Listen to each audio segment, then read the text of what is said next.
Episode 1 the proposal. रात के 8 बजे थे। दिल्ली की ठंडी हवाओं में कांपती हुई Riya Sharma blue orchid hotel के सामने खड़ी थी। हाथ में उसका पुराना पर्स था और आंखों में बेचैनी। उसके फ़ोन पर कुछ घंटे पहले एक संदेश आया था, यदि आप अपने परिवार को बचाना चाहती हैं, ब्लू ऑर्किड होटल आइए। अकेले। उसने 1000 बार सोचा कि ये किसी का मजाक हो सकता है, पर पापा की तबीयत बिगड़ती जा रही थी। अस्पताल का बिल चुकाना नामुमकिन था। आखिरकार हिम्मत जुटाकर वह अंदर चली गई। दरवाज़ा खुला। एक लंबा चौड़ा आदमी खिड़की के पास खड़ा था, हाथ में वाइन का गिलास और चेहरा बेहद ठंडा। वह था आरव मल्होत्रा, शहर का सबसे बड़ा व्यवसायी, जिसे लोग निर्दयी अरबपति कहते थे। उसकी आंखें अंधेरी रात जैसी गहरी और चेहरे पर किसी भी भावना की झलक नहीं। आरव ने बिना मुड़े कहा, तुम देर हो गई हो। रिया कांपते हुए बोली, आपने मुझे बुलाया था। आप मुझसे क्या चाहते हैं? आरव उसकी तरफ मुड़ा, नजरें सीधे उसकी आंखों में गड़ी। मैं तुम्हारे परिवार को बचा सकता हूँ। तुम्हारे पिता के अस्पताल के बिल सब क्लियर हो जाएंगे, लेकिन एक शर्त है। रिया की सांसें थम गईं। कौन सी शर्त? आरव धीरे धीरे उसकी तरफ बढ़ा, उसकी आवाज़ ठंडी लेकिन धारदार। तुम्हें मुझसे शादी करनी होगी, केवल 1 साल के लिए कॉन्ट्रैक्ट मैरिज। रिया का दिल जोर जोर से धड़कने लगा। शादी? और वो भी कॉन्ट्रैक्ट? मैं ऐसा कैसे? आरव ने बीच में काट दिया। हाँ या नहीं मिस शर्मा, तुम्हारे पास समय नहीं है। अगर मना किया तो कल सुबह तक तुम्हारे पिता की सर्जरी के लिए पैसा नहीं होगा। कमरा खामोश हो गया। रिया की आंखों से आंसू टपक पड़े। वह सोच रही थी, क्या मैं अपने परिवार के लिए अपनी जिंदगी किसी अजनबी को सौंप दूं? उसके सामने 2 रास्ते थे, पिता की जान या अपनी जिंदगी की स्वतंत्रता। Episode 2 the choice. Riya hotel की खिड़की से बाहर देख रही थी। दिल्ली की चमचमाती सड़कों पर लोग हंसते हुए गुजर रहे थे, और यहाँ उसकी जिंदगी एक ऐसे मोड़ पर खड़ी थी जहां से वापसी का कोई रास्ता नहीं दिख रहा था। आरव अपनी कुर्सी पर बैठा, फाइल पलट रहा था, जैसे उसे कोई फर्क ही नहीं पड़ता। वह हर वक्त नियंत्रण में रहता था, ठंडा, विचारशील, निर्दयी। कुछ पल की चुप्पी के बाद रिया ने हिम्मत करके पूछा, आपको मुझसे शादी ही क्यों करनी है? पैसे तो मैं लोन ले सकती हूँ, नौकरी कर लूंगी। आरव ने सिर उठाया, उसकी नजरें ठंडी थीं। लोन तुम जानती हो, बैंक तुम्हें 1 रुपया भी नहीं देगा बिना गारंटी के। और नौकरी? तुम्हारे पिता के ऑपरेशन के लिए 15 लाख चाहिए। तुम्हें लगा तुम 1 महीने में कमा लोगी? रिया के पास कोई उत्तर नहीं था। आरव ने फाइल बंद की और साफ आवाज में कहा, मैं तुम्हें एक डील ऑफर कर रहा हूं। 1 साल की शादी, सार्वजनिक रूप से वास्तविक। मेरे लिए केवल कॉन्ट्रैक्ट, तुम्हारे परिवार के मेडिकल खर्च मैं उठाऊंगा, और इसके बदले में तुम मेरी पत्नी बनकर मेरी कंपनी की छवि संभालोगी। रिया हक्का बक्का, कंपनी की छवि? आपको अपनी प्रतिष्ठा के लिए एक अज्ञात लड़की चाहिए? आरव थोड़ा झुंझलाया। हाँ, मीडिया को बस यही देखना है कि आरव मल्होत्रा सेटल हो गया है। मुझे इन्वेस्टर का भरोसा चाहिए। प्यार, भावनाएं, ये सब मेरी जिंदगी में जगह नहीं रखते। रिया की आंखें भर आईं। मेरे लिए शादी एक मजाक नहीं है, पर मैं अपने पापा को मरते नहीं देख सकती। उसने कांपते हाथों से मेज पर रखे कॉन्ट्रैक्ट पेपर्स उठाए। उसकी उंगलियां स्याही पर ठिठकीं, दिल जोर जोर से धड़क रहा था। आरव की ठंडी आवाज फिर गूंजी, डिसीजन तुम्हारा है मिस शर्मा। अगर साइन कर दिया तो तुम्हारे फादर की सर्जरी कल सुबह ही हो जाएगी। अगर नहीं तो मैं 10 मिनट में निकल रहा हूं। रिया ने आंसू पोंछे, पेन उठाया और कागज पर अपना नाम लिख दिया। उसने धीरे से कहा, मैं रेडी हूं। आरव की आंखी में हल्की सी जीत की चमक आई। उसने हाथ बढ़ाकर कॉन्ट्रैक्ट अपनी फाइल में रखा और सिर्फ इतना कहा, good choice Mrs Malhotra. Episode 3 the wedding without emotions. रात के 11 बज चुके थे। ब्लू ऑर्किड होटल की उसी पेंट हाउस में मेज पर एक सिंपल सी शादी की अंगूठी और 2 गवाह खड़े थे, आरव का पर्सनल वकील और उसका ड्राइवर। ना कोई मंडप, ना कोई रिश्तेदार, ना संगीत, ना हंसी, बस ठंडी हवा और 4 लोगों की खामोशी। रिया ने मन ही मन सोचा, क्या यही होती है शादी? माँ हमेशा कहती थी, शादी जिंदगी का सबसे खूबसूरत दिन होगा, और आज मैं रो भी नहीं पा रही। पंडित की जगह आरव का वकील था, जिसने कुछ कागज पढ़े और फिर बोला, अब आप दोनों साइन कर दीजिए। आरव ने पहले पेन उठाया और बिना सोचे अपना नाम लिखा, आरव मल्होत्रा। उसके चेहरे पर कोई भाव नहीं था। फिर पेन रिया के हाथों में आया। उसके हाथ कांप रहे थे। उसने एक पल सोचा, क्या यह सही है? क्या मैं सच में एक अजनबी के साथ अपनी जिंदगी बांध रही हूं? पर पापा का चेहरा आंखों के सामने आया और उसने आंखें बंद करके साइन कर दिए। रिया शर्मा, रिया मल्होत्रा, वकील ने दस्तखत चेक किए और मुस्कुराते हुए आरव की तरफ देखा। कंग्रेचुलेशन सर, अब ऑफिशियली आप शादीशुदा हैं। आरव ने हल्की सी मुस्कान दी और बिना रिया को देखे अपनी घड़ी संभालते हुए कहा, मीटिंग खत्म, तुम कल से मल्होत्रा मैंशन शिफ्ट हो जाओगी। रिया हतप्रभ, इतनी जल्दी? मुझे घर वालों को? आरव ने कुल आवाज में बीच में ही काटा, मैं तुम्हें एक्सक्यूजेस के लिए टाइम नहीं दे सकता। तुमने कॉन्ट्रैक्ट साइन किया है मिसेस मल्होत्रा, अब तुम मेरे रूल्स फॉलो करोगी। रिया के दिल में गुस्सा और दर्द दोनों थे, लेकिन वो जानती थी अब पीछे मुड़ने का कोई रास्ता नहीं। रात के 12 बजे जब आरव अपनी कार से निकल गया, रिया अकेली खिड़की के पास बैठी सोच रही थी, क्या मैं अपने फैमिली के लिए खुद को बर्बाद कर रही हूँ या शायद जिंदगी मुझे किसी और मोड़ पर ले जा रही है।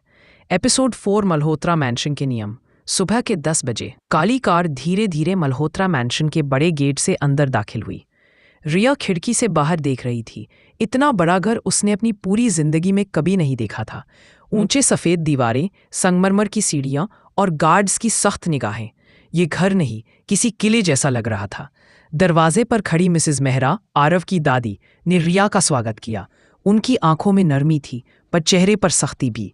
मिसेस मेहरा, आखिर आरव ने शादी की, वो भी बिना बताए। तुम कौन हो बेटी? रिया ने झिझकते हुए कहा। जी, मैं रिया, आरव की वाइफ। ये सुनते ही दादी के चेहरे पर थोड़ी हैरानी, थोड़ी नाराजगी झलकी।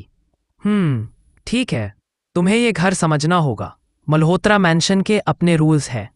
थोड़ी देर बाद आरव भी नीचे आया। उसके हाथ में कॉफी थी, चेहरा हमेशा की तरह इमोशनलेस।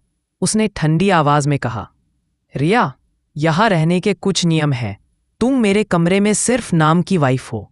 अपना ज्यादा टाइम गेस्ट रूम में बिताओ। पब्लिक इवेंट्स पे तुम्हें मेरी बीवी की तरह बिहेव करना होगा और मेरी पर्सनल लाइफ में इंटरफेयर करने की कोशिश मत करना। रिया का दिल बैठ गया। मतलब हम एक ही घर में होके भी एक दूसरे से स्ट्रेंजर्स की तरह रहेंगे?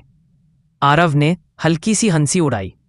एग्जैक्टली, तुम्हें पैसा मिल रहा है, तुम्हारी फैमिली सेफ है, बस बाकी एक्सपेक्टेशंस मत रखना। उस रात रिया गेस्ट रूम में अकेली बैठी थी। बाहर हवाएं तेज चल रही थी, पर उससे भी ज्यादा तूफान उसके दिल के अंदर था। उसने डायरी निकाली और लिखा, ये घर सपनों का महल नहीं, एक कैद खाना लगता है। पता नहीं मैं इस कॉन्ट्रैक्ट मैरिज में अपनी असली पहचान खो दूंगी या कुछ और पाऊंगी। अचानक दरवाज़ा खटखटाया। वो घबरा कर उठी। दरवाजे पर आरव खड़ा था। उसकी नज़रों में ठंडापन था, लेकिन इस बार हल्की सी बेचैनी भी। आरव धीरे से बोला, केक एक प्रेस कॉन्फ्रेंस है, तुम्हें परफेक्ट बीवी बनकर आना होगा, वरना मैं कॉन्ट्रैक्ट तोड़ दूंगा। और तुम जानती हो इसका मतलब तुम्हारे फैमिली के लिए क्या होगा। रिया ने सिर झुका लिया।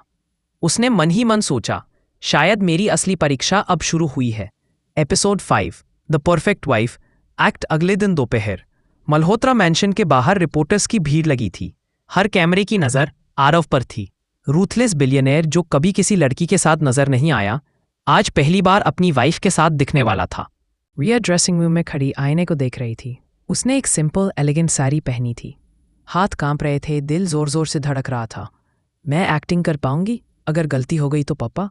उसने गहरी सांस ली और खुद को समझाया, नहीं, मुझे स्ट्रांग बनना होगा। आरव अंदर आया। उसने रिया को एक नज़र देखा और ठंडी आवाज में कहा, मीडिया के सामने मुस्कुराना, मेरा हाथ पकड़ना और बस वही बोलना जो मैं बोलूं। एक्स्ट्रा ड्रामा की ज़रूरत नहीं। रिया ने हल्की आवाज में पूछा, और अगर उन्होंने पर्सनल क्वेश्चंस पूछ लिए? आरव की आंखें थोड़ी संकरी हो गईं। तब भी तुम बस स्माइल करना और मुझे हैंडल करने देना। प्रेस कॉन्फ्रेंस शुरू हुआ। फ्लैशेस, माइक्रोफोन्स, हर तरफ आवाजें। मिस्टर मल्होत्रा, ये शादी कब हुई? क्या ये लव मैरिज है? मिसेस मल्होत्रा, आपको आरव जी से पहली बार कब प्यार हुआ? रिया के चेहरे पर एक झूठी मुस्कान थी, लेकिन उसकी आंखों में हल्का डर साफ झलक रहा था। आरव ने तुरंत उसका हाथ थाम लिया और कॉन्फिडेंट टोन में बोला, रिया और मैं 1 साल पहले मिले थे। पहले फ्रेंडशिप हुई और फिर नेचुरली शादी तक बात पहुंची। She is the best thing that happened to me. सारी भीड़ क्लैप्स में बदल गई। रिया चौंक गई। आरव, ये सच बोल रहा है या बस एक्टिंग? फिर एक रिपोर्टर ने सीधे रिया से पूछा, मिसेस मल्होत्रा, आपको कैसा लगता है इतनी बड़ी फैमिली का हिस्सा बनकर? उसने आरव की तरफ देखा। उसकी आंखें उसे वार्निंग दे रही थीं, गलती मत करना। रिया ने हिम्मत करके मुस्कुराते हुए कहा, मुझे लगता है मैं लकी हूं। आरव सिर्फ एक सक्सेसफुल बिजनेसमैन ही नहीं, एक अच्छे इंसान भी है। आरव ने हल्की सी मुस्कान दी, लेकिन उसकी पकड़ रिया के हाथ पर कस गई, जैसे वो कहना चाहता हो, गुड जॉब, इसी तरह बिहेव करना। कॉन्फ्रेंस खत्म होते ही रिपोर्टर्स चले गए। जैसे ही दोनों अकेले हुए, रिया ने आरव का हाथ छुड़ाते हुए कहा, आपने जो कहा कि मैं आपके लाइफ की बेस्ट चीज हूं, क्या वो सिर्फ मीडिया के लिए था? आरव ने एक पल उसकी आंखों में देखा, फिर ठंडी हंसी के साथ बोला, ऑफ कोर्स, तुम्हें लगा मैं सच बोल रहा। उसकी बातें रिया के दिल पर चोट की तरह लगीं, पर उसके चेहरे पर सिर्फ खामोशी थी। उसने मन ही मन सोचा, आरव मल्होत्रा, तुम चाहे कितने भी रूथलेस क्यों ना हो, मैं तुम्हारी जिंदगी में एक दिन सच बनकर जरूर दाखिल होंगी। Episode 6 the shadow of the past. Press conference के अगले दिन रिया मैंशन के बड़े हॉल में बैठी थी। स्टाफ इधर उधर भाग रहा था, लेकिन किसी की नज़र में रिस्पेक्ट नहीं था, बस क्यूरियोसिटी और गॉसिप। दो मेड आपस में फुसफुसा रही थी, यही है वो आरव सर की नई वाइफ?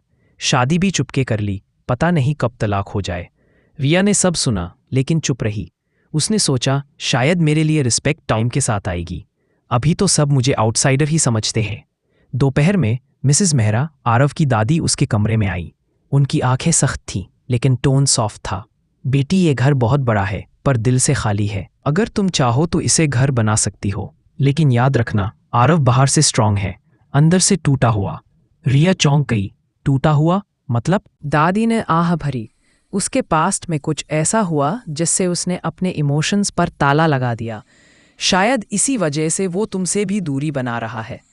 शाम को रिया लाइब्रेरी की ओर जा रही थी, तभी अचानक हॉल में एक तेज आवाज गूंजी, हील्स की। दरवाजे से अंदर आई एक खूबसूरत औरत, डिजाइनर ड्रेस पहने, कॉन्फिडेंट चाल में। उसने आरव को देखते ही मुस्कुराते हुए कहा, सो मिस्टर मल्होत्रा, फाइनली शादी कर ही ली तुमने, और मुझे बताया भी नहीं। आरव का चेहरा पहली बार थोड़ा बदल गया। उसकी आंखों में इरिटेशन और हल्की बेचैनी थी। रिया वहीं खड़ी रह गई। वो औरत उसकी तरफ मुड़ी और हल्की सी हंसी के साथ बोली, ओ, तो तुम हो Mrs Malhotra. Cute, but let me Warne you, Aarav कभी किसी और का नहीं हो सकता। रिया का दिल धक से रह गया। ये कौन है, और आरव ने इससे लेकर कभी कुछ क्यों नहीं बताया? आरव ने गुस्से में उस औरत को साइड ले जाकर कहा, अनन्या, तुम्हारी एंट्री यहाँ वेलकम नहीं है। तुम्हें समझना चाहिए कि अब मेरी लाइफ में तुम्हारी जगह नहीं। अनन्या, रियली आरव? क्या तुम बस अपनी नई वाइफ के सामने एक्टिंग कर रहे हो? रिया ने दोनों को देखा और उसके मन में 1000 सवाल उठे। अनन्या, यही है आरव का पास्ट, और क्या मैं कभी इस पास्ट का सामना कर पाऊंगी? Episode 7 the other woman. रात को डिनर टेबल पर टेंशन भरी खामोशी थी। रिया सामने बैठी थी, आरव एक तरफ, और अनन्या बिल्कुल बेझिझक आरव के पास बैठी थी, जैसे घर उसी का हो। अनन्या हंसते हुए आरव से बोली, रिमेंबर न्यूयॉर्क वाली बिजनेस ट्रिप? तुम्हारी बिना कॉफी के सुबह शुरू ही नहीं होती थी। आरव ने हल्की मुस्कान दी और सिर्फ सिर हिलाया, पर रिया के दिल पर यह मुस्कान तीर की तरह लगी। उसके लिए आरव के फेस पे स्माइल है, और मेरे लिए सिर्फ ऑर्डर्स। डिनर के बाद रिया ने हिम्मत करके आरव से पूछा, आपके और अनन्या के बीच क्या था? आरव का चेहरा अचानक सख्त हो गया। तुम्हें जितना जानना है मैं खुद बता दूंगा। एक्स्ट्रा क्यूरियोसिटी की आदत मत डालो। रिया की आंखें नम हो गईं, लेकिन उसने कुछ नहीं कहा। लेट नाइट रिया लाइब्रेरी में गई। वहां उसे एक पुरानी फोटो एल्बम मिली। एल्बम में आरव और अनन्या की कई पिक्चर्स थीं, business parties, vacations, even candid photos. हर तस्वीर में आरव की आंखों में वार्मथ थी, वो वार्मथ जो उसने कभी रिया के लिए महसूस नहीं की। रिया का दिल बैठ गया। मतलब आरव सिर्फ रूथलेस बिलियनर नहीं है, उसने किसी से सच्चा प्यार किया था, और वो अनन्या थी। तभी पीछे से अनन्या की आवाज आई, ब्यूटिफुल मेमोरीज, तुम्हें सच जानना ही है तो सुन लो। आरव ने मुझसे प्यार किया था, मैं उसकी वीकनेस थी, उसकी दुनिया थी, पर मैंने उसे छोड़ा क्योंकि मुझे उसके पैसे और पावर से ज्यादा अपना करियर इंपॉर्टेंट लगा। रिया ने शौक में कहा, तो अब वापस क्यों आई हो जब तुमने उसे छोड़ दिया? अनन्या मुस्कुराई और फुसफुसाकर बोली, क्योंकि मुझे पता है आरव तुम्हारे साथ सिर्फ एक कॉन्ट्रैक्ट में। उसके दिल में जगह अब भी सिर्फ मेरे लिए है, और मैं उसे वापस लूंगी। रिया के कदम कांप गए। कॉन्ट्रैक्ट? उसे पता है अगर सबको सच पता चल गया तो मेरा प्लान, पापा की रेपुटेशन, सब बर्बाद हो जाएगा। उस रात रिया अपने कमरे में अकेली बैठी सोचती रही।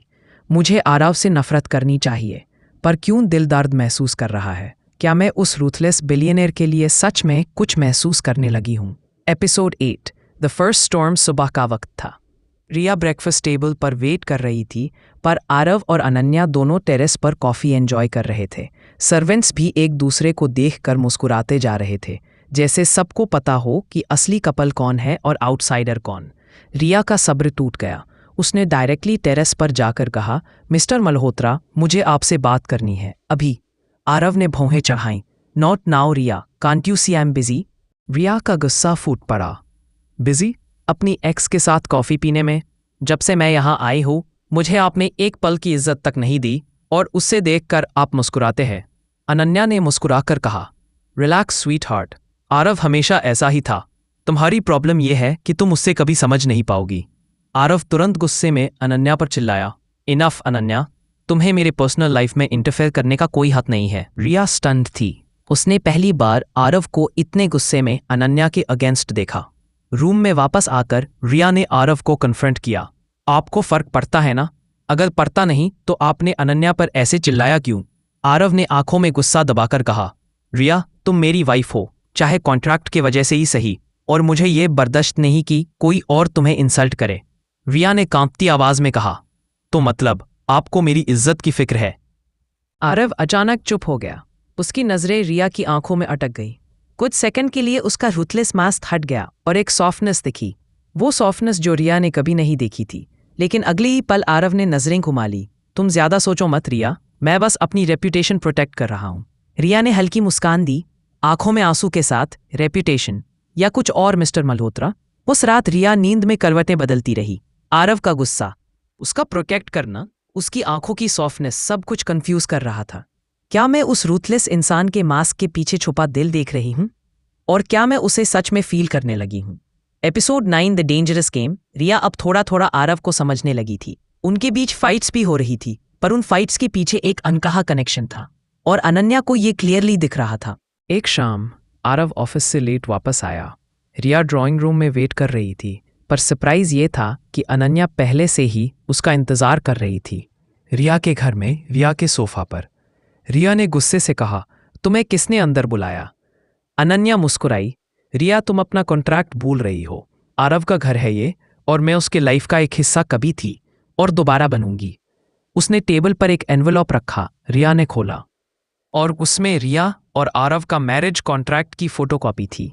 सोचा था तुम अपने फादर के लिए सैक्रिफाइस कर रही हो। जाओ, उनसे बोलो तुम्हारे हस्बैंड ने तुमसे शादी सिर्फ डील के लिए की है। अनन्या ने ताना मारा। रिया के हाथ कांप गए। ये तुम्हें कैसे मिला? अनन्या हंस पड़ी। रूथलेस बिलियनेयर हो या तुम्हारी इनोसेंट दुनिया, सब डॉक्यूमेंट्स मेरे हाथ लग ही जाते हैं। अब बताओ, तुम अपने फादर को क्या कहोगी? या आरव को समझाओगी कि तुम्हारी वजह से उसकी रेप्यूटेशन खतरे में है? आरव अंदर आया, दोनों को गुस्से से देखते हुए। ये तमाशा क्या है? रिया घबराकर एनवेलप छुपाने लगी, पर अनन्या ने जोर से कहा, आरव, तुम्हारी वाइफ को मैं सच बता रही थी कि उसकी पोजीशन सिर्फ कागज के टुकड़े पर है। तुम्हारे दिल में जगह तो सिर्फ मेरी है। आरव ने अनन्या को धक्का देकर दरवाजे की ओर इशारा किया।